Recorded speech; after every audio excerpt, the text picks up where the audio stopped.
बिस्मिल्लाहिर्रहमानिर्रहीम। आज का देर आमद डेस्टिनेशन डिजिटल के प्लेटफॉर्म से वही बात जो हमने कही थी कि मज़ाकरात जो हैं वो असल में मज़ाकरात हैं, इस पर बात करेंगे। और बात करेंगे मुल्क डिफ़ॉल्ट की तरफ जा रहा था और लोग इस पर खुश हो रहे थे। कौन लोग थे जो खुश हो रहे थे, अब नाराज़ हो रहे हैं, इस पर बात कर लेंगे। और इस पर भी बात करेंगे कि हमारी बात सुन लेते तो शायद कोई बेहतर हाल निकला था, ये हुकूमत का कहना है। इस पर बात करेंगे आज का प्रोग्राम। अगर आप पूरा सुनने से पहले हमारे चैनल को सब्सक्राइब कर दीजिए। आपका फीडबैक जो है वो हमारे लिए बड़ा अहम है, और अगर आपको अच्छा लगे तो शेयर भी कर दीजिएगा। सबसे पहले हम बात करेंगे पाकिस्तान तहरीक इंसाफ के मुज़ाकरात की, जो कि हमने शुरू में कहा था जब ये पहले दिन मुज़ाकरात हो रहे थे। तो अगर आप मेरे जो दोस्त या सामीन या नाजरीन मौजूद हैं, तो मैंने कहा था कि ये मुज़ाकरात नहीं हैं, ये मुज़ाकरात हैं। मुज़ाकरात कहीं और हो रहे थे, जिसको मैं समझता हूँ कि पाकिस्तान तहरीक इंसाफ की क़यादत ने अपनी नाअहली की वजह से एक बार फिर सबूताज किया। क्योंकि हमेशा जब भी मुज़ाकरात की बात हुई, पाकिस्तान तहरीक इंसाफ के आगे बढ़ने की बात हुई, तो किसी ना किसी तर्जमान की तरफ से ऐसा बयान जारी हो जाता है जो कि एतमाद को ठेस पहुँचा देता है। एस्टेब्लिशमेंट के दरमियान मुज़ाकरात की बात हो रही थी, मुसलसल हो रही थी। गंडापुर की मुलाकातें थीं, मिनिस्टर गोहर की मुलाकात आपके सामने है, बैक चैनल बहुत सी मुलाकातें हो रही थी। लेकिन जब उस चीज़ को एक्सपोज कर दिया गया, सामने ला दिया गया, तो ये नून लीग के लिए भी, हुकूमती टीम के लिए भी शौक था, और पाकिस्तान तहरीक इंसाफ के वर्कर्स के लिए भी शौक था। क्योंकि जो डाई हार्ड वर्कर हैं वो तो एस्टेब्लिशमेंट के ख़िलाफ़ इतने ज़्यादा हैं कि बात करें तो लड़ने को आते हैं। उनसे कहा जाए तो वो नाम लेना पसंद नहीं करते। लेकिन जब उनको अंदाज़ा हुआ कि उनकी क़यादत छुप छुप कर जाके इस्टेब्लिशमेंट से मिलती है और मुज़ाकरात कर रही है, और इस मुज़ाकरात को खान साहब का आशीर्वाद भी हासिल था, तो यकीनन एक जो डाई हार्ट वर्कर है उनके लिए तकलीफ दे बात थी। मैंने कहा ना कि जब ये मुज़ाकरात पता चला कि इस्टेब्लिशमेंट से बात हो रही है ऑन ऑफ टाइम में, तो तीनों स्टेक होल्डर्स के लिए अवाम के अंदर वो जो एक जज्बाती वाबस्तगी होती है वो तकरीबन ख़त्म हुई। पाकिस्तान मुस्लिम लीग नून के हवाले से कि ये क्या कर रहे थे, ये कैसी सियासतदान पार्टी है जिनको अंदाज़ा ही नहीं कि उनके सामने बैठा हुआ जो हरीफ है वो कहीं और भी मुज़ाकरात कर रहा है, उसने ताकत का मंबा किसी और को समझा हुआ है। इसी तरह आर्मी के बारे में कहा जाता था, एस्टेब्लिशमेंट के बारे में कहा जाता था कि उनका सियासत से कुछ लेना देना नहीं है। वो खुद भी कहते हैं कि हमारा काम सिक्योरिटी करना है, लेकिन जब पता चला कि वो मुज़ाकरात में हैं तो ये बड़ी शॉकिंग न्यूज़ थी। और सबसे बड़ी बात पाकिस्तान तहरीक इंसाफ के हवाले से थी कि जब उनके वर्कर्स जो कि मुसलसल पाकिस्तान के अंदर जो उनके सोशल मीडिया के अकाउंट मौजूद हैं या उनके लीडरान मौजूद हैं, जो कि अक्सर और बेशतर मुख्तलिफ नाम लेके बात कर रहे होते हैं इस्टेब्लिशमेंट के हवाले से, और उनके जो सोशल मीडिया प्लेटफॉर्म जो हैं उनसे मुसलसल वीडियोज़ और बहुत तकलीफ दे बातें शेयर हो रही होती हैं, तो उनके लिए भी एक दचका था कि उनकी क़यादत जो है वो छुप छुप के जो मुज़ाकरात है वो कर रही है, उसको खुद ही उन्होंने एक्सपोज कर दिया। मैं पहले भी कह चुका हूँ कि अगर ये जो 2 दर्जन या 3 दर्जन के करीब इमरान खान साहब के स्पोक्स पर्सन हैं, जिनमें उनकी मिसेज भी शामिल रही हैं, जिसमें उनकी बहनें शामिल हैं, या बाकी साहबजादा हामिद रज़ा से लेकर बैरिस्टर गोहर तक, शेर अफजल मुरव्वत तक, शेर अफजल मुरव्वत के हवाले से बड़ी अहम खबर है, वो मैं शेयर करता हूँ। बहरहाल जब तक ये था, तो आपके ये इतने लोग जब आके मीडिया के सामने बात करेंगे, टीवी टॉक शोज में बात करेंगे, निजी महफिल में बात करेंगे, तो आपके मुज़ाकरात की जो बेल है कभी मंडे नहीं चढ़ सकती थी। क्योंकि आप जिस अंदाज में, जिस एंगल में बात करते हैं, तो जो मुज़ाकरात करवा रहा होता है या जो फैसिलिटेटर है, उसके लिए शौक होता है कि हम बात कुछ कर रहे हैं, और ये अपनी सिंपैथी हासिल करने के लिए, लोगों की मोहब्बत हासिल करने के लिए, या शायद अपना वोट बैंक बढ़ाने के लिए हमारी उन्हीं बातों को जाके अवाम के दरमियान कर देते हैं। तो वो एक लैक ऑफ ट्रस्ट था जो कि ख़त्म होता हुआ नज़र आया, और उसका आज जो मुज़ाकरात थे वो मुज़ाकरात बन के रह गए। माज़रत के साथ एक प्रोग्राम का भी नाम है, तो वो कहेंगे ये क्या है, लेकिन मजाक जो है वो कौम के साथ हो रहा है, अवाम के साथ हो रहा है।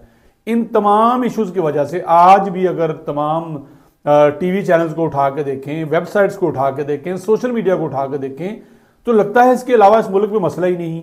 महंगाई हमारा मसला नहीं, मार्केट में लोगों को जो बुनियादी ज़रूरियात हैं उनका मिलना मसला नहीं, आमदोरफ्त के जो किराए हैं वो मसला नहीं, बच्चों के स्कूलों का फीसों का मसला नहीं, स्कूल्स में क्या हो रहा है, अदारों में क्या हो रहा है, किसी को कुछ अंदाज़ा नहीं। सिर्फ खबर है या नवाज शरीफ की खबर है या शहबाज शरीफ की खबर है या पीटीआई की खबर है। और तीसरी जो हमारे इस वक्त सबसे बड़े लीडर जो इस वक्त पाकिस्तान में मकबूल तरीन है, 2 लीडर्स की बात करूंगा, उन पर बात हो रही है और मुसलसल हो रही है। हर जी शऊर ब्रैकेट में लगा के कह रहा हूं कि वो ट्रंप और मलिक रियाज के अलावे से गुफ्तगू कर रहा है। मसले इस मुल्क के मसाइल इतने हैं, इतने ज़्यादा हल हो चुके हैं कि अब हमारे पास मलिक रियाज रह गया और ट्रंप की बातें रह गई हैं। इसके अलावा हम किसी पे बात करने को तैयार नहीं। जिनके मिलियंस में फॉलोअर्स हैं, केज में फॉलोअर्स हैं, लाखों में उनके फॉलोअर्स हैं, वो बुनियादी जो हमारे इश्यूज़ हैं उन पर बात करने को तैयार नहीं। हमारा तलीमी निज़ाम किधर जा रहा है कोई इशू नहीं, पता नहीं। हमारी सेहत की क्या सूरत हाल है, हॉस्पिटल की क्या सूरत हाल है, कोई बात करने को तैयार नहीं। कोई बड़ा एंकर इस पर बात करने को तैयार नहीं। सिर्फ यही एक चल रहा है और हुकूमत अपनी हुकूमत कर रही है, उसका वक्त गुजर रहा है। एक जो पिछला 1 साल तो तकरीबन हो गया नई हुकूमत आने को। बहरहाल ये जो मुज़ाकरात थे वो ख़त्म हो गए हैं। हालांकि हुकूमत ने कहा है कि हमारी बात तो सुन लेते, मौसम को अच्छा रहने देते, अगर हम साथ चलते रहते तो ये मौसम भी अच्छा हो जाता, फ़ज़ाएँ भी अच्छी हो जाती। लेकिन हुकूमत भी अब पीछे हट चुकी है, क्योंकि इस इमरान खान के मुज़ाकरात ख़त्म करने से पहले ही नवाज शरीफ, शहबाज शरीफ और मरियम नवाज की जो मुलाकात हुई थी उसमें तकरीबन तय पा गया था कि सबसे पहले जो है नेशनल एजेंडे को रखा जाएगा। ये मुज़ाकरात बाद में हैं, क्योंकि उनके लिए भी तकलीफ देता कि पीटीआई के लोग स्टैब्लिशमेंट से जो है वो मिल रहे हैं। दूसरी सबसे बड़ी बात जो हमेशा मैं कहता हूँ, शायद बार बार रिपीट हो जाती है, कि खान साहब को जो वहाँ जाके जेल के अंदर ब्रीफ लोग करते हैं, बहुत से लोग हैं, हर कोई अपने अंदाज में बयान करता है। और खान साहब फिर वही शहजादे हैं जो जब वज़ीर आज़म थे तब भी उनकी ये सूरत हाल थी, तो उनकी मिसेज उनको बताती थी कि खान साहब आप वज़ीर आज़म हैं, मुल्क में ये हो रहा है, तो उनको पता चलता था कि अच्छा ये मेरे इख्तियार में है, मैं कर सकता हूँ।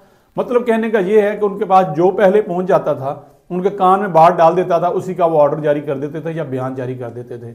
यही अब जेल में सूरत हाल है। उस वक्त तो वज़ीर आज़म थे, आज़ाद थे, प्रोटोकॉल था, एक पेज था। उस वक्त उनकी सूरत हाल ये थी कि जो भी उनको कोई कहता था, खासकर हमारे बहुत से दोस्त जो है उनके पास यूट्यूबर्स थे या सहाफ़ी जो उनके करीब थे, वो भी उनको कोई बात कहते थे तो फ़ौरन मान जाते थे। और ऐसे मशीर जिनका पाकिस्तान की सियासत से कोई ताल्लुक नहीं था, बाहर से आए थे, खान साहब के करीब हो गए, वो उनके कान में जो बात डालते थे वो मान जाते थे। अब चूंकि वो जेल के अंदर हैं, 4 दीवारी के अंदर हैं, उनको बाहर के हालात का उस तरह से अंदाज़ा नहीं, उस तरह से उनको एक्सेस भी नहीं कि वो किसी को जान पाएँ, शोज़ देख पाएँ, सियासत देख पाएँ, किसी फॉरेन जो रिलेशन हैं उनको देख पाएँ। जो लोग उनको ब्रीफ करते हैं उस हवाले से वो बात कर देते हैं। और उसके बाद जो बना बनाया खेल होता है, क्योंकि ये सियासत है, इसमें कभी आप 4 कदम आगे जाते हैं और कभी 6 कदम पीछे आ जाते हैं। इसी का नाम शायद सियासत है और आपने उसी में रह के, एक दायरे में रह के आगे बढ़ना होता है। ऐसा नहीं हो सकता कि आप उठें और अब वो शायद वक्त चला गया कि जब कोई एक लीडर उठता था और इनकलाब और खूनी इनकलाब 12 दफ़ा कोशिश हो चुकी है लेकिन नहीं हुआ। अब बात की जाए मुस्तकबिल में क्या होगा, यकीनन खान साहब के नए मार्च का ऐलान करेंगे। उस मार्च की क़यादत कौन करेगा? पहले बुशरा बीबी ने कर ली थी, अब कौन करेगा? क्या गंडापुर फिर लेके आएंगे KPK से लोग या पंजाब से निकलेंगे? अभी भी इंकशाफ हुआ है कि करोड़ों रुपए खर्च करने के बावजूद पाकिस्तान तहरीक इंसाफ के वर्कर्स जो हैं वो बाहर नहीं निकल पाए। जो MNAs हैं, MPAs हैं, खासकर पंजाब की बात की जाए, कराची की बात की जाए, बलोचिस्तान, जहाँ जहाँ PTI की नुमाइंदगी KP के अलावा मौजूद है, लोग नहीं निकले। इस्लामाबाद में लोग नहीं निकले जहाँ पे कहा जाता था कि 3 सीटें जो हैं वो जीते हुए हैं, लेकिन फॉर्म 47 के तहत वो दे दी गई थी, जो धांधली का इल्ज़ाम लगाया जाता है नून लीग को दी गई। वहाँ से लोग बाहर नहीं निकले कि वो किसी इज्तिमा को या किसी मजमे को ज्वाइन कर लें। तो लगता है फिर से वही एक कॉल होगी। लेकिन खान साहब के लिए इनके जो बाहर घूमते हुए आज़ाद चेयरमैन्स और मुख्तलिफ कमेटियों के हेड्स, स्टेटस एंजॉय करने वाले और अपोजिशन लीडर का स्टेटस एंजॉय करने वाले, MNAs का स्टेटस एंजॉय करने वाले जो लीडरान हैं, मुझे तो लगता है कि यही नहीं चाहते कि खान साहब बाहर आएँ। ये हुआ खान साहब की सूरत हाल।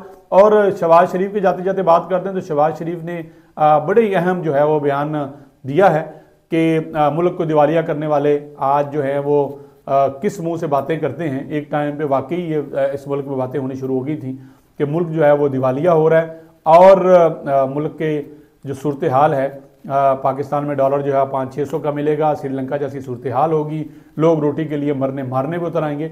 लेकिन आहिस्ता आहिस्ता वक्त के साथ साथ उसमें गो के हुकूमत की पॉलिसी अपनी जगह, लेकिन आवाम ने कुर्बानी जो दी है, सेक्रीफाइसेस हैं, वो किसी से कम नहीं हैं। लोगों का जमा शुदा जो उनका सरमाया था, खासकर मुतवसत तबके का, वो उनके हाथ से जाता रहा, क्योंकि सर्वाइवल की जंग आज भी लड़ रहे हैं। लेकिन वो दिवालिया वाला काम और वो चीज़ें जो हैं वो निकल जो चुकी हैं। और वज़ीर आज़म ने इस हवाले से ही बात की है कि हम दिवालिया जो है वो नहीं हुए, उससे बाहर निकल आए हैं। शेर अफजल मुरव्वत के हवाले से बताऊँ कि शेर अफजल मुरव्वत के हवाले से खबर ये आ रही है कि इमरान खान ने उनको अपनी वकला की लिस्ट से निकाल दिया है और मना कर दिया कि ये जेल में मेरे से मिलने ना आए। शेर अफजल मुरव्वत आप जानते हैं कि जब 9 मई हुआ था, जहाँ तमाम लीडरान उस वक़्त माफ़ी मांग रहे थे, पार्टी छोड़ रहे थे, उस वक़्त शेर अफजल मुरव्वत ने नौजवानों को इकट्ठा किया, पाकिस्तान तहरीक इंसाफ के वर्कर्स को इकट्ठा किया और उनके जलसों में वाकई जान होती है। और आज भी जब वो बात करते हैं तो लोग, पाकिस्तान तहरीक इंसाफ के लोग उनकी बात सुनते हैं। उनके लिए ये खान साहब की तरफ से एक पैगाम जो है जो ज़राए बता रहे हैं कि ये मेरे वकील नहीं रहे, इनको जेल में मत आने दिया जाए, मुझे इनसे मुलाकात नहीं करनी। आखिरकार वो लोग जो शेर अफजल मुरव्वत के ख़िलाफ़ थे वो कामयाब ठहरे। आज के लिए इतना ही। अपना फीडबैक दीजिएगा, इजाज़त दीजिए, अल्लाह हाफिज़।